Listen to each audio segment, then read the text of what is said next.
Abra sua Bíblia aí no livro de 1 Coríntios, capítulo 9, versículo 19. Nós estamos começando o mês da santidade e vamos procurar compreender hoje dois aspectos de santidades práticos, né, que vão ajudar muito no nosso crescimento. 1 Coríntios 9, 19. Porque sendo livre de todos, fiz-me escravo de todos, a fim de ganhar o maior número possível. Procedi para com os judeus como judeu, a fim de ganhar os judeus. Para os que vivem sob o regime, para com os que vivem sob o regime da lei, como se eu mesmo assim vivesse. Para ganhar os que vivem debaixo da lei, embora não esteja eu debaixo da lei. Ao sem lei, como se eu mesmo o fosse, não estando sem lei para com Deus, mas debaixo da lei de Cristo, para ganhar os que vivem fora do regime da lei. Fiz-me fraco para com os fracos, a fim de ganhar os fracos.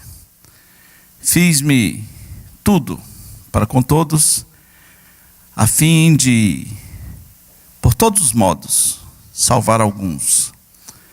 Tudo faço por causa do Evangelho, com o fim de me tornar cooperador com ele. Não sabeis vós que os que correm no estádio, todos na verdade correm, mas só um leva o prêmio? Correi de tal maneira que o alcanceis. Todo atleta em tudo se domina. Aqueles para alcançar uma coroa corruptível, nós, porém, a incorruptível. Assim corro também eu, não sem meta. Assim luto, não como desferindo golpes no ar, mas esmurro o meu próprio corpo e o reduzo à escravidão, para que, tendo pregado a outros, não venha eu mesmo ser desqualificado. Amém? Nós temos dificuldades de lidar com questões culturais. Eu não conheço muito, pelo menos da maioria, eu não conheço muito as dificuldades culturais dos crentes de outras nações. Mas no Brasil aconteceu uma coisa muito engraçada. Nós confundimos cultura com o Evangelho e nós não sabemos viver em paz com a cultura. Não sabemos. E não saber viver em paz com a cultura nos leva a não saber viver em paz com as pessoas.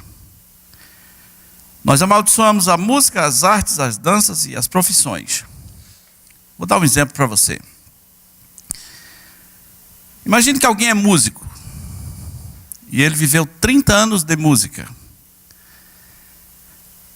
Aí ele se converte. O que o pastor vai dizer para ele agora? Meu irmão, agora você só vai poder viver de música evangélica. Mas você já percebeu que ele não tem o mesmo papo com um advogado? Ele não vai poder dizer, não, agora você só vai poder ser um advogado evangélico. Não é esquisito? Ele não tem o mesmo papo com um pintor. Não, agora você só vai ser um pintor evangélico. Veja que eu não estou tomando posição nenhuma. Eu estou narrando as coisas como elas são. Porque deram um nó na nossa cabeça de brasileiros que nós não temos paz com a cultura. E nós ainda inventamos alguns pecados que em outros lugares não são. Em outros lugares do mundo não são nem de longe.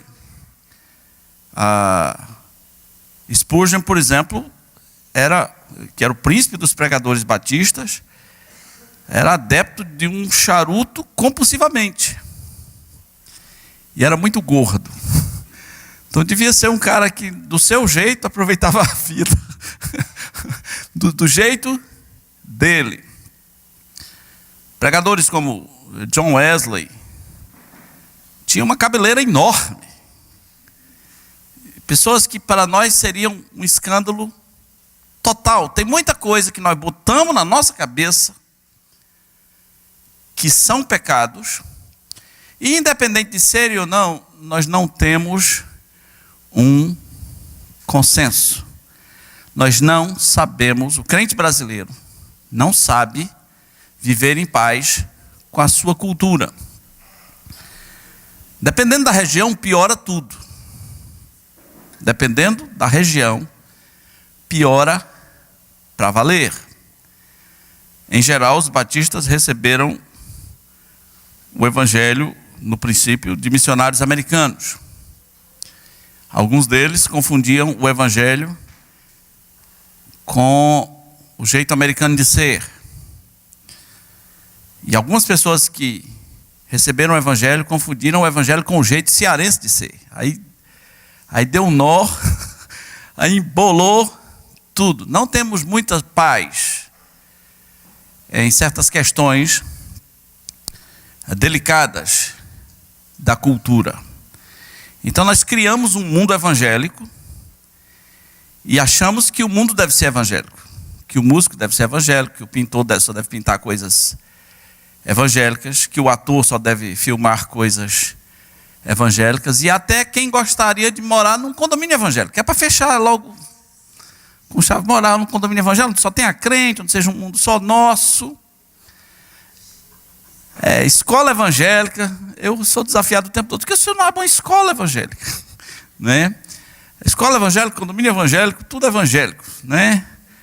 A lancheirinha evangélica, caderninhos evangélico, tudo evangélico. O mundo não é isso aí não, tá, querido? O mundo é outra história, completamente diferente. Hoje, eu quero refletir com você na Escritura como pensa um cooperador do Evangelho. Como é a mente de um cooperador do Evangelho. E Paulo vai nos dar, baseado na sua própria vida, uma maneira interna de ser do cooperador do Evangelho e uma maneira externa. Como é que ele age internamente, como é que ele age externamente. Mas deixa eu fazer uma pergunta. Aliás, vou fazer duas. Eu fiz essa há muito tempo, a reação foi uma, não sei hoje, acho que deve ter uns 12 anos que eu fiz essa pergunta. Você sabe que o crente brasileiro ainda tem problema com o negócio de música, ele não sabe mesmo o que ele pode ouvir. Ele não sabe direito. Ele tem medo de ouvir parabéns para você e está pecando. Ai meu Deus, cantei parabéns, será que eu estou pecando? Essa questão não é muito bem definida. Então uma vez eu fiz a seguinte pergunta. Nesse tempo as pessoas sintonizavam rádio, né? Ainda faz isso? Tem alguém? Tem alguém que ainda mexe no dial? Você tem um SEMP? Como era o nome daquele rádio campeão, né? Ainda tem um Philips em casa? 4 faixas. E um motorrádio. É bom, hein? Motorrádio é bom. Eu fui rádio escuta. Motorrádio é bom. Aquele pequenininho, rapaz. Né? Ondas médias, ondas curtas e ondas tropicais. Então eu perguntei assim, quando você está ouvindo o rádio, aí você mexe lá no dial, no discador, e bate num tipo de música. Qual é o tipo de música que você desliga imediatamente?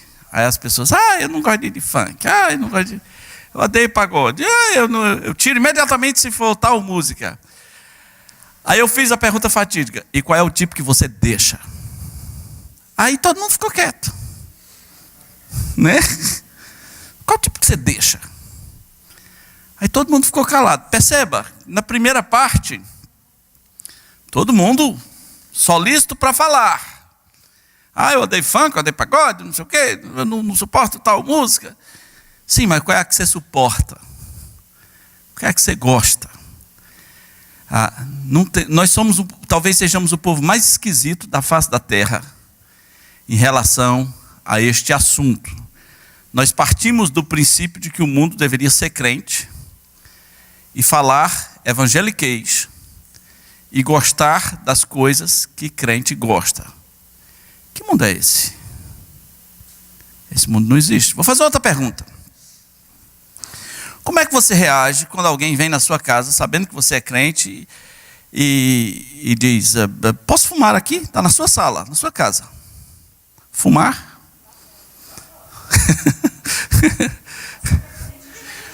Posso fumar? Posso fumar aqui? Posso acender um? Posso? Não estou entrando no conceito. Estou perguntando como é que vocês reagem. Estou querendo provocando. Calma, gente. Não precisa ter uma tese. Só estou... Crente é nervoso. Só estou espinhando. Né? Como é que você reage? Né? Tinha um missionário americano que me ensinou uma resposta educadíssima. Ele disse que alguém no avião, aliás, no ônibus, perguntou a ele: o senhor se importa se eu fumar aqui? E ele respondeu educadamente: se você não se importar que eu vomite aqui. Aí, isso é bem americano, né? Isso é bem do seu jeito. O que você acha de ter um cinzeiro na sua casa?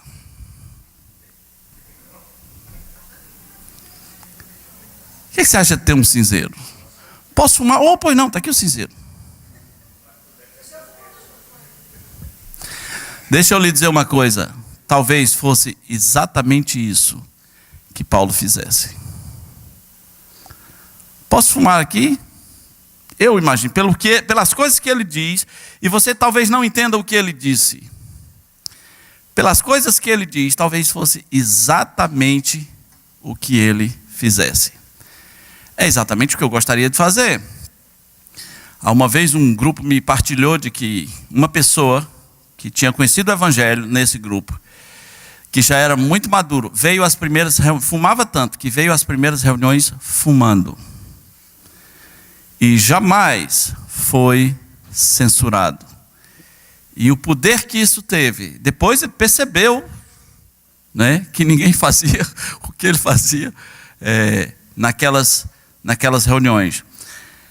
Às vezes a gente precisa entender a mente de Cristo e a mente do apóstolo Paulo. O crente brasileiro, ele é da censura. E pronto. E ele se torna muito chato.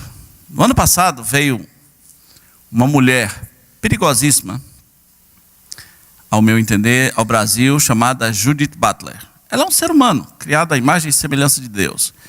Mas ela é tipo a mãe moderna da ideologia de gênero. Ela veio dar uma palestra, acho que em Brasília. E quando ela voltou para ir embora, ela estava no aeroporto, o pessoal falou, é aquela ali, ó. Aí veio uns crentes na direção dela. A mulher não fala nem português.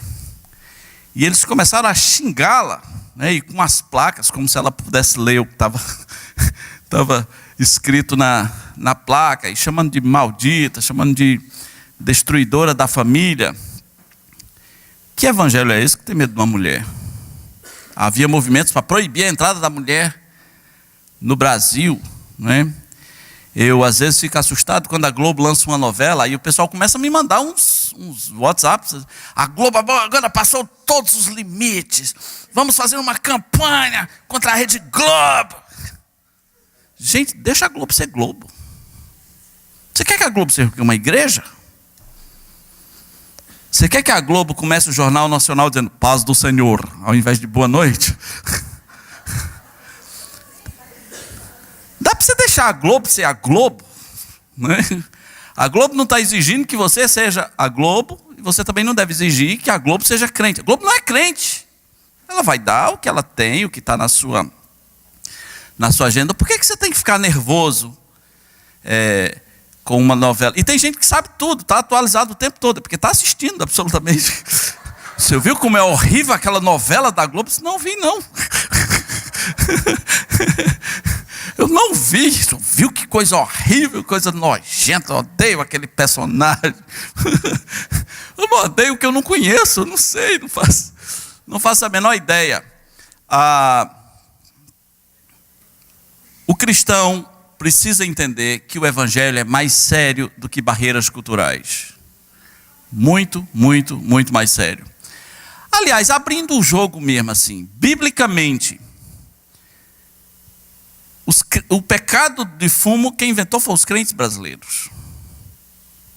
O pecado de fumo, quem inventou foi os crentes brasileiros. Porque é uma coisa tão cultural. E aqui ficou definido que se você fuma, você deveria pedir perdão à igreja, porque você está agredindo o templo do Senhor. Se você come x-tudo com maionese, você não está agredindo. Você não está. Se você bebe Coca-Cola, você ainda não está agredindo o templo do Senhor. Mas ficou definido que se alguém fuma, está realmente pecando. Existe um apoio bíblico para isso? Não. Não. Aqui a gente tem uma turma viciada em comer fruta com sal. Nada agride mais o templo do Senhor do que isso. Foi uma das maiores dificuldades que tive com a cultura acriana. Você fala numa fruta, rapaz, fruta é boa, aí a pessoa fala, com sal. Pode experimentar, faça o teste. Fala de uma fruta qualquer. Você está numa roda de amigos, cara, ontem eu vi um jambo ali, um jambão maduro. Com sal. E o pessoal, graças a Deus, eu não fui contaminado, né? E tem um pessoal que quer me converter. Pastor, é porque o senhor não sabe o sabor que tem disso. Graças a Deus, né? Não posso estar me enchendo de sal, né? Graças a Deus. Agora vamos entender a mente do apóstolo Paulo. Eu quero convidar você a se escandalizar com o apóstolo Paulo. Ele diz que ele é um cooperador do evangelho. Ou seja, onde ele está, o evangelho vai ter que progredir. Aonde ele estiver, o evangelho tem que fluir. E aonde ele estiver, ele já disse isso lá em Filipenses. Quero que saibais que as coisas que aconteceram comigo contribuem para o progresso do evangelho. Não tem vítima. Onde você está, o evangelho tem que acontecer. Ele disse que ele, sendo livre de todos, se fez escravo de todos. De todas as pessoas que você possa imaginar. Me fiz escravo de todos para ganhar o maior número possível. Para ganhar o maior número possível. Tem coisa que eu não gosto e nem prefiro. Tem coisa que eu até detesto. Mas às vezes, Deus vai usar coisas que eu deteste como sendo a pista para ganhar o maior número possível. Eu fui convidado para pregar numa missa. Uma missa. Houve um tempo que eu pregava muito em formaturas. O senhor vai pregar na missa? Vou. Nunca tinha pregado na missa, né? Eu não sabia como ficar lá na frente. Eu não sabia o que fazer. Não sabia como me portar. Aí o padre estava do meu lado e teve uma hora de um ritual que eu não estava preparado para aquilo. A hora que entra o livro sagrado. Aí saiu alguém de algum lugar com a Bíblia.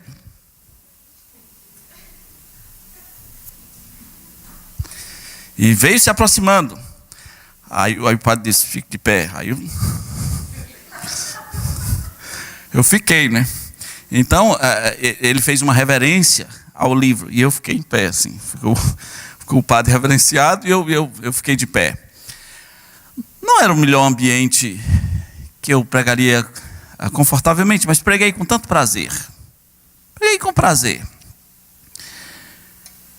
A Bíblia diz que Paulo tinha isso na cabeça. Eu quero ganhar o maior número possível. Passe seus olhos agora em 1 Coríntios capítulo 9, de 19 a 23, e conte quantas vezes está aí a palavra ganhar.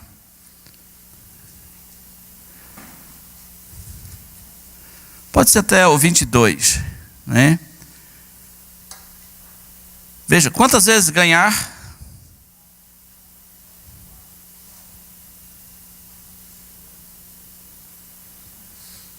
Quantas vezes a palavra ganhar? Até o 22, 6. Teve gente que contou só 5, né?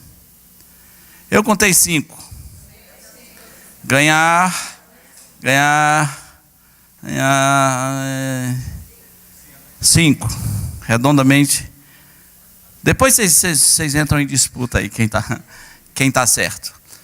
Não se repete uma palavra tantas vezes na Bíblia. Não se dá uma ênfase necessária tantas vezes sem uma necessidade extrema. Com o fim de ganhar, para ganhar. Eu me fiz escravo de todo, querendo ganhar o maior número possível. Algumas pessoas são tão engessadas no seu modo de ver o mundo, que eles podiam ter esse texto e no lugar de ganhar, eles podiam escrever a palavra criticar. Né? Dava certinho. Com o fim de criticar os judeus, criticar os sem lei, criticar os que vivem debaixo da lei, criticar os fracos, pronto, daria. Esse seria o estilo de vida de algumas pessoas. Mas quem são estas pessoas, das quais Paulo falou, que se identificou com ela, com o fim de ganhar? Então vamos lá. Primeiro, no versículo 20, ele diz que foram os judeus. Né? Ele agiu como judeu. Depois, no versículo... depois ainda no mesmo versículo, ele diz... os sem lei, não é isso? Não, os que vivem no regime da lei. Não necessariamente judeus, mas que observam a lei. Depois, os sem lei, né? E depois, os fracos. O que há em comum com esses 4 grupos que ele mencionou? Além do versículo 19, que ele fala todos. O que sobrar você coloca no todos. O que há de comum, em comum com esses 4 grupos? São todos descrentes. Judeu não é crente. Judeu não é cristão. Judeu é judeu, cristão é cristão. Paulo não é mais judeu nesse sentido. Ele é judeu de nascimento, mas ele não é mais judeu do judaísmo. E ele está dizendo assim, tem essas pessoas aqui, eles são descrentes, e eu procedi para com elas como se eu fosse delas. Eu estava em São Paulo, numa conferência, e alguém foi mostrar um relatório de um trabalho evangelístico num lugar da África. E passou um vídeo, essa pessoa fez um concurso, um campeonato, para que aquelas pessoas daquele lugar da África fizessem uma versão para a sua língua do hino Castelo Forte. E eu nunca tive tanta pena de um povo tribal. O cara pegou um negócio europeu de 500 anos atrás e empurrou na goela dos africanos como forma de evangelismo. Perceba, assim, tudo que vocês cantam, todo o som que vocês fazem não me interessa. Eu tenho um som puro e bom. Ele vem da Europa. E ele vem do século XVI. E é a ele que vocês têm que submeter. Por quê? Porque isso é música sacra. O que eu vou dizer pode lhes chocar um pouco, mas você sabia que o termo música sacra é um termo muito imoral? Do ponto de vista de equilíbrio humano. Música sacra é música europeia, é só isso. É uma definição cristã, é uma definição até católica para a música que é produzida na Europa. Então, se está fora da Europa, sacro quer dizer sagrado. Olha a loucura disso. Se está fora da Europa, não é sagrado. Não pode ser visto como sagrado. Música santa, sagrada, é a música que é produzida na Europa. Quando você fala, mas eu só gosto de música sacra, você nem sabe o que você está falando, né? Então, se só é sagrado o que é produzido na Europa, o que é produzido pelos japoneses não é sagrado, né? O que é produzido pelos latinos, brasileiros e latinos em geral, não é sagrado. Pelos africanos, não é sagrado. Pelo resto das Américas, Não é sagrado. Você veja como o crente às vezes é arrogante. Ele define até o que é a música sagrada. Queridos, esses grupos são descrentes. E Paulo diz, eu vou me fazer como eles, porque eu quero ganhar. Agora eu quero dizer uma coisa, tá? Isso aqui só vale se ganhar. Se for para fazer modinha também não vale, né? Ah, pastor, eu vou lá na tribo, eu quero ganhar a tribo dos índios cinta larga. E eu vou me vestir como um cinta larga. Você não sabe como se veste um cinta larga. Eu vou me vestir como o cinta larga. Porque eu quero ganhar, né? E o que eu diria é o seguinte: se você ganhar, o que eu posso dizer? O que eu posso dizer se ele ganhar? Amém. Nada mais do que isso. Agora, se tu vai só fazer modinha, né? Aí eu pergunto, Paulo ganhava sim ou não? Sim. É um ganhar verdadeiro, é um desejo verdadeiro de ganhar almas. Paulo meio que entra no mundo dessas pessoas, entra na cabeça delas, entra na cultura delas, entra na mente delas, conversa sobre assuntos que são preciosos para elas, porque ele tem o objetivo de ganhar. E olhe que alguns desses grupos são muito difíceis. Judeu é difícil. Judeu é difícil. Quando uma pessoa de fora quer penetrar no meio dos cristãos, é tão fácil que até dá medo da gente entender certas teorias conspiracionistas de infiltração. Mas é tão fácil. Mas há grupos que para você entrar não é fácil. Por exemplo, você vai morar no Japão. Você pensa que o japonês, vamos lá em casa comer um sushi. Não é assim não. Para você furar o clã, não é? É igual o brasileiro. O brasileiro já chama para o churrasco, né? Vamos lá em casa. Pode vir lá em casa, né? Entra aí no meu grupo de WhatsApp. O japonês não é assim. O judeu não é assim. Eu quis participar de uma festa de Páscoa com os judeus, porque um amigo meu estava aperreando os judeus para participar. Eu queria também. Não é assim. Sentar lá com os judeus, fazer a Páscoa com eles, observar, ver as crianças brincando do pão escondido, matzá, e beber o vinho com eles. Não é assim não vai se escalando não, que não dá certo não. Mas Paulo é judeu de nascimento, então ele tem essa vantagem. Ele diz, eu procedi para com os judeus como se eu fosse judeu. E de maneiras que você nem reflete muito. Por exemplo, uma certa vez, Paulo chegou num lugar e pelou a cabeça. Na cidade de Cencreia. Pelou a cabeça. Em parte, porque ele tinha feito um voto, não sei quando, que incluía pelar a sua cabeça. Mas em parte também por se identificar com o judaísmo como ponte estratégica para a pregação do evangelho. Uma outra situação que nós vemos Paulo bem identificado com os judeus, foi quando ele trazia aquele rapaz, o Timóteo. Foi Timóteo ou foi Tito?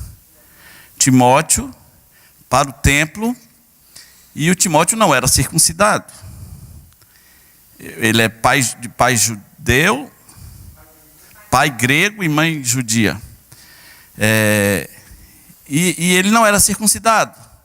E algumas pessoas souberam, como é que pode um não circuncidado entrar no templo? Aí Paulo fala, não seja por isso, Timóteo, vamos ali. Isso é se identificar. Isso. Paulo não tem muito grilo. Você tem grilos. Quando Paulo chegava num lugar, ele queria fazer amizade mesmo, era com o pessoal da sinagoga. Na verdade, ele ia para as reuniões da sinagoga. Não esqueça, reunião da sinagoga não é uma reunião cristã. tem base do Velho Testamento e tudo, mas não é uma religião cristã. Lá se nega a Jesus Cristo. E era para lá que Paulo ia. Aí você vai ficar escandalizado com eu ter pregado na missa? Você não pode. Paulo pregou na sinagoga, não é? Uma sinagoga era uma reunião de 10 ou 12 famílias judaicas, e não tem jeito, chegou na cidade onde é a sinagoga. Onde é a sinagoga é para lá que nós vamos. E em algum momento alguém deu a palavra para eles. Que doutrina é essa nova aí? Olha que oportunidade maravilhosa. Que doutrina é essa aí que vocês têm? Qual é esse novo ensino? Imagina se ele tivesse ficado fora, dizendo, não, na sinagoga eu não entro, porque agora eu sou cristão. Na sinagoga eu não entro, porque agora eu sou cristão. Teria perdido a oportunidade de ouro. Todos esses grupos são não cristãos. Paulo se relaciona com eles sem ser contaminado. E Paulo tem uma grande capacidade de identificação com grupos. Tem um humorista, o crente brasileiro ele já nasce com dificuldade de identificação. Tem um crente humorista, que eu não vou citar o nome, que se converteu. E até onde eu sei, uma pessoa sincera. E um colega dele, um humorista muito famoso no Brasil também, adoeceu de morte. E o Brasil inteiro ficou sabendo. E a mídia foi para o hospital. Queria saber notícias desse outro humorista. Aquele que se converteu estava no quarto, orando, pregando para o cara lá e tudo mais. Aí quando ele sai do quarto, está toda a mídia esperando notícias de como é que está o paciente. Ele olha para a mídia, ele é recém-convertido, ele olha para a mídia e fala, Pai do Senhor. Então o pessoal já nasce com dificuldade, né? Já nasce querendo que os outros sejam crentes, que falem o crentez, que falem o evangeliquez. Eu acho que o crente brasileiro é doente. Ele precisa de um tratamento. Ele tem uma dificuldade em relação ao outro. Paulo tinha uma facilidade tão grande que ele conseguiu, lá naquele evento de Atos 17, pregar para os epicureus e estoicos na linguagem deles, usando a linguagem deles. Eu tenho uma grande preocupação com isso. Eu já fui muito pregar em zona rural no passado, e eu vi pregadores pregando em zona rural, usando uma linguagem que nem de longe alcançava aquele povo. Dando exemplos que nem de longe penetrava no coração daquele povo. Falando de assuntos que nem de longe despertariam a curiosidade. Todo crente deveria ser uma espécie de mestre em linguagens, porque na linguagem do outro, na cultura do outro, sempre existirá uma pista para o evangelho pousar. Paulo era uma pessoa que era saudável em relacionamentos. Nós no Brasil morremos de medo que os crentes se relacionem com descrentes. Morremos de medo. Temos pavor. Porque nós achamos que o descrente vai ganhar o crente. Essa é a lógica, né? Então é aconselhável que os seus amigos sejam os irmãos da igreja. Isso é a regra, isso é o que se aconselha. Quem são seus amigos? O irmão fulano, o irmão ciclano, a irmã Joaquina, a irmã Mantoinha e pronto. Esses são os seus amigos. Quem eram as pessoas com quem Paulo queria se relacionar? Qualquer pessoa. Absolutamente qualquer pessoa. Paulo receberia um travesti na sua casa?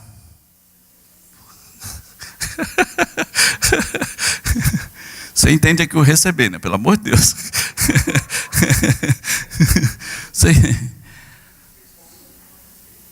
Paulo é sem grilo, sabe por quê? Porque ele é discípulo de Jesus Cristo. E Jesus é muito poderoso em relacionamentos. Extremamente poderoso. Jesus recebe um título de amigo de pecadores. Eu não sei quantos de nós poderiam receber esses títulos. Ele é amigo de pecadores. Por quê? Porque ele se relaciona com raça ruim, cara. Com monstros. Com pessoas reprováveis da sociedade. Ele tem acesso a essas pessoas. Ele ama essas pessoas. Essa era uma das acusações a Jesus Cristo. Ele come com pecadores, meu Deus, onde é que ele está com a cabeça? Quem é essa pessoa? Ele é amigo de pecadores. Esse é um título que nós pensamos assim, poxa, não estou afim não. Não quero não. Pois é, porque Paulo tem essa preocupação em se relacionar com todos esses grupos, não é? E quando ele fala assim, com os fracos, aí você pode imaginar o que você quiser, com todo tipo de fraqueza, né?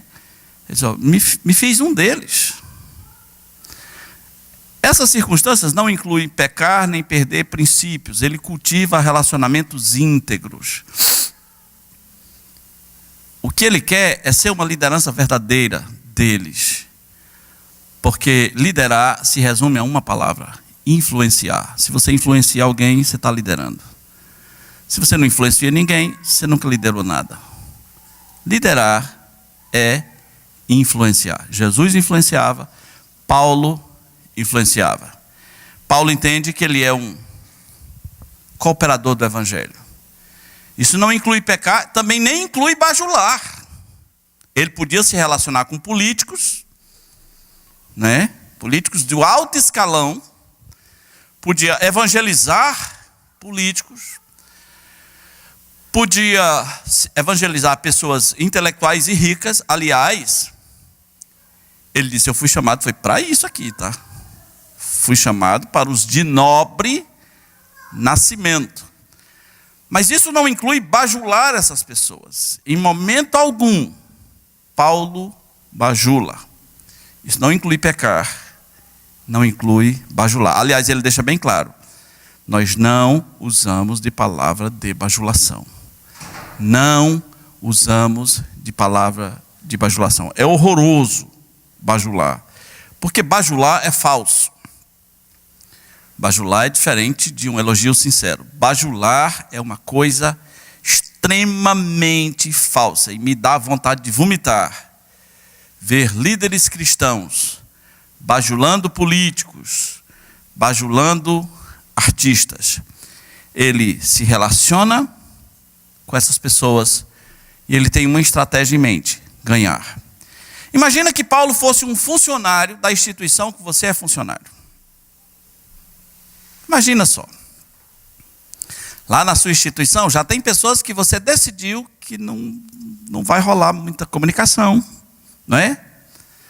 Não vai rolar muito papo. Você já decidiu e está decidido. Vai ser assim. Agora, se fosse Paulo no seu lugar, com quem ele gostaria de se relacionar lá? Com todos. Ele saberia de suas necessidades, ele saberia quem tem um pedido de oração, ele saberia quem está com o filho doente. Ele saberia quem tem uma dor, uma luta, um vício, uma perda. Ele saberia quem está com a mãe no hospital, porque ele tem o interesse em ganhar estas pessoas. Ele não tem o interesse em criticar essas pessoas. Ele quer ganhar estas pessoas. E isso inclui, meus irmãos, adaptação. Paulo se adaptava, sem problema nenhum. Paulo se adaptava. Eu, no começo da minha conversão, tive que fazer algumas adaptações que foram muito pesadas para mim, mas eu fiz. Eu tocava um pouquinho de violão, não vivia tocando por aí. E os meus amigos se disseram, olha, a gente vai estar na casa do fulano de tal, vai todo mundo para lá, tal dia. E nós queremos que você vá, mas nós vamos beber. Nós vamos beber. A gente sabe que você não bebe. Mas a gente quer que você vá. Eu falei assim, tem tira-gosto? Eles falaram, tem. Eu falei, então de vez em quando eu vou provar o tira-gosto. E aquilo foi muito caro para eu fazer. Foi muito caro para mim. Muito, muito, muito, muito, muito. Mas assim, 20 pessoas à minha disposição, bebendo cachaça. 20 pessoas. Depois eu fiquei sabendo, falar, pai, não traz mais o irmão não, porque ele como tira gosto todinho. Não faz mais isso, né? Pediram para eu tocar uma música. Aí eu falei o quê? Não, vou tocar, entra na minha casa, entra na minha vida, né? Toquei uma música muito específica daquela geração, daquela turma. Foi muito caro. Nem todo mundo estaria preparado para aquela circunstância. Mas você percebe, o desejo de ganhar corrói o sujeito por dentro e ele faz loucuras. Loucuras equilibradas. Me fiz de judeu, sentei com um judeu, rapei a cabeça. O cara era sem lei, o cara não respeitava lei nenhuma. E eu entrei na mente dele. O outro era ateu e eu entrei na mente dele. Eu faço parte de um grupo de ateus, assim, faço parte sem ser ateu. E eles me mandam umas coisas nojentas que acontecem na religião. E eles têm críticas perversas e eu falo assim, estou junto com vocês na crítica. Estou junto. E essas posturas foram abrindo espaços. Estou junto com... Rapaz, realmente. Nojento isso aí. Eu vou dizer o quê? Nojento isso aí, que coisa, realmente. Não é? E no momento certo, a gente começa a falar sobre outras coisas. Então perceba, essa é a mente do cooperador do Evangelho. Ele quer ganhar. Agora vamos para outra parte. Para a parte externa.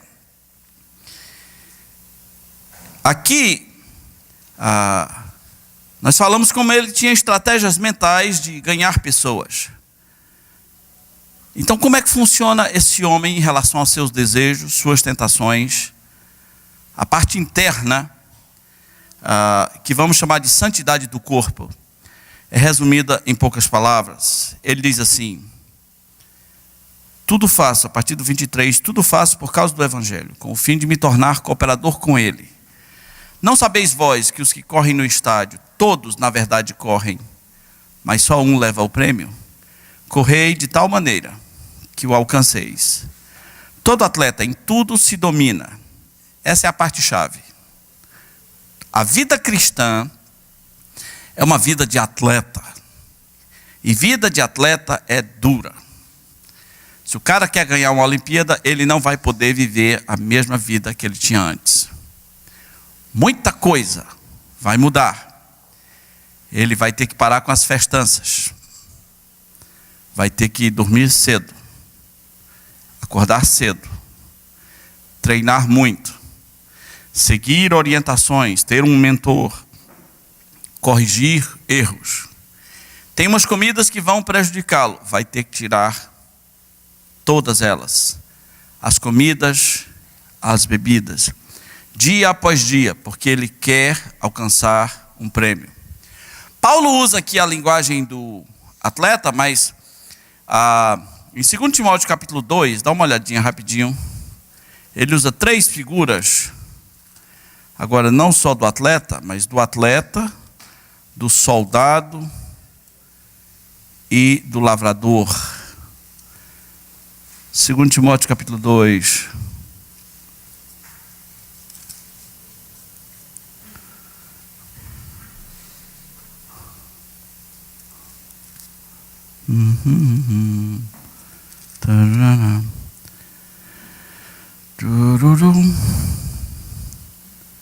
É segundo ou vê se é primeiro, por favor. É segundo, desculpa. Ele diz assim: participa dos meus sofrimentos, como bom soldado.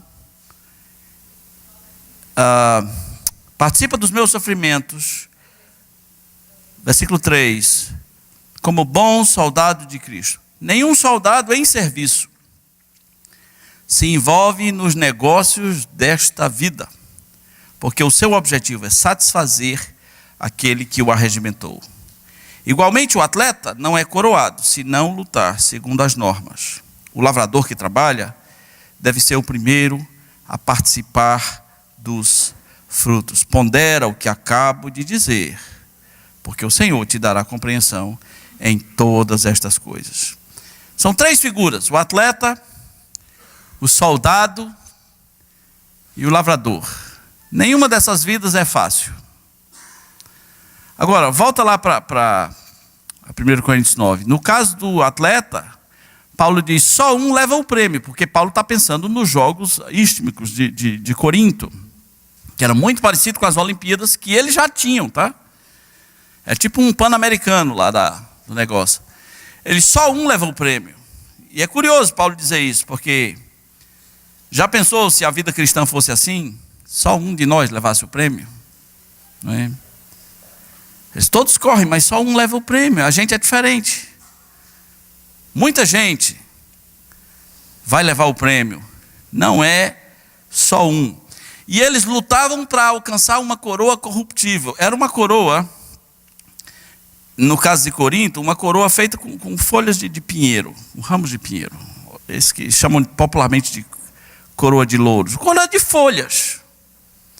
O cara chegava e recebia uma coroa de flores. Ei, ganhou a coroa. Ei, coroa de flores, de folhas. Em alguns lugares tinha 1 ano grátis no restaurante. Esse é bom, né? Mas é um prêmio, uma coroa corruptível, uma coisa que vai murchar.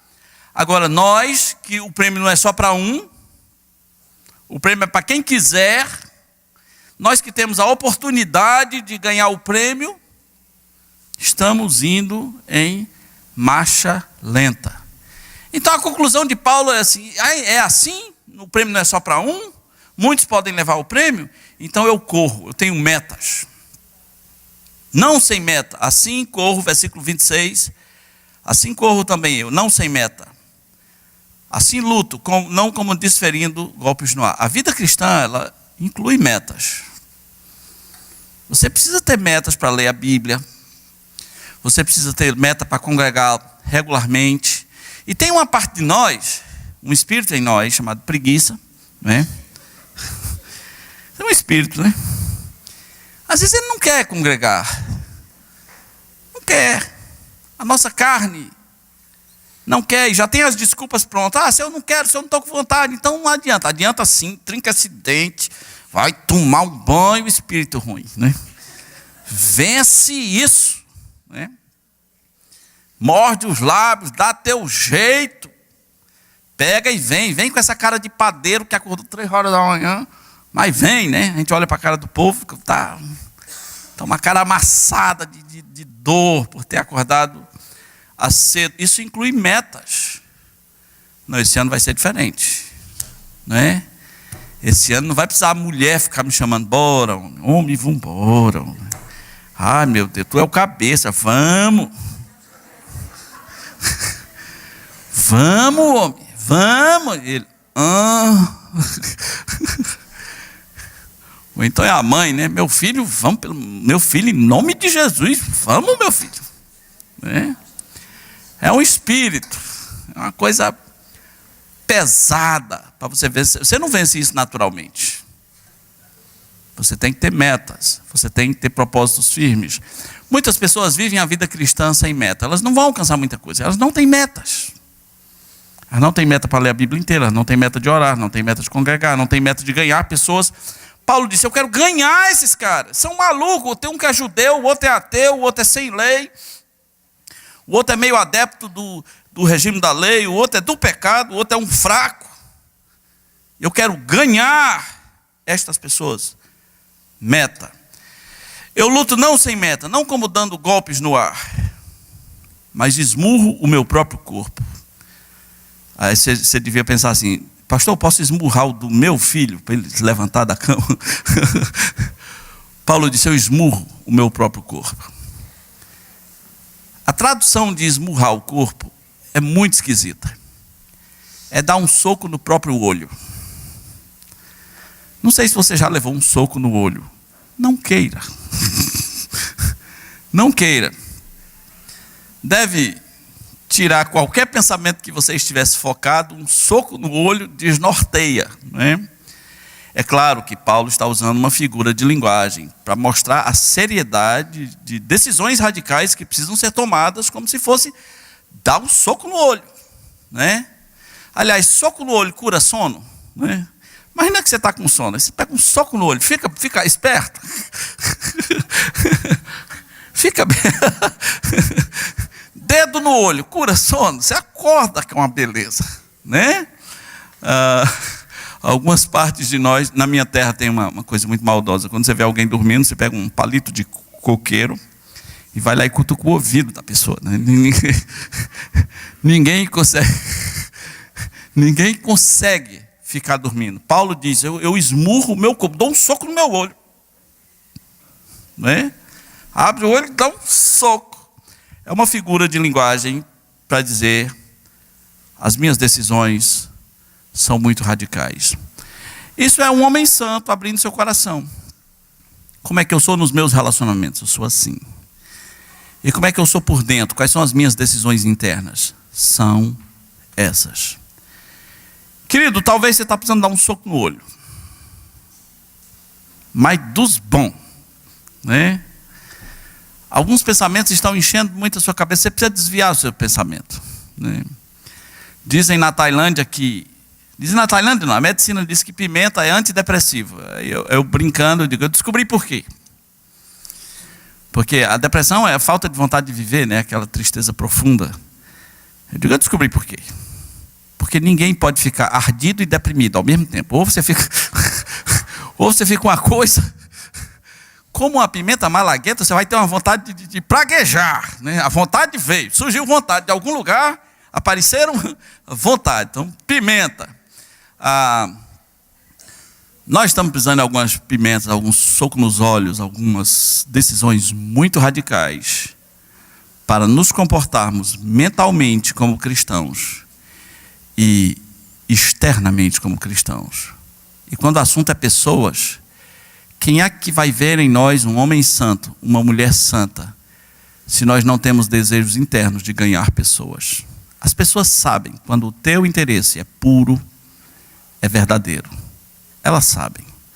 Elas sabem também se você é só um religioso distante, julgador, com olhos de acusação. Elas sabem, você não precisa falar.